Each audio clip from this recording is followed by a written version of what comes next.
కథం అకృత పుణ్య ప్రభవతి అని చెప్పారు.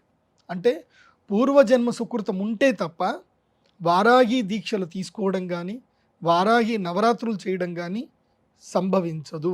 గుర్తుపెట్టుకోండి. పూర్వజన్మ సుకృతం ఉంటేనే అది చేయగలుగుతారు. ఏదైనా సరే అమ్మవారి యొక్క తత్వం, దేవీ నవరాత్రులు ఉపాసన చేయాలన్నా, వారాహి నవరాత్రులు ఉపాసన చేయాలన్నా అమ్మ అనుగ్రహం ఉంటేనే, పూర్వజన్మ పుణ్యం ఉంటేనే మనం ఇంట్లో కలశం పెట్టగలుగుతాం. లేకపోతే ఆ కలశం పెట్టే శక్తి మనకి రాదు. ఎవరో ఒకళ్ళు వస్తారు, వద్దు అని చెప్తారు, నీకేదో ఆలోచన వస్తుంది, నేను చేయలేనేమో అనిపిస్తుంది, వదిలేస్తాం.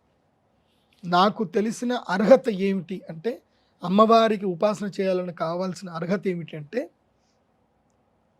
నిష్కల్మషంగా ఉండడము, ద్వేషబుద్ధి లేకపోవడము, క్షమాబుద్ధి ఎక్కువగా ఉండడము, అందరికీ పంచే గుణం ఉండడము, నేను అన్న భావన లేకపోవడం.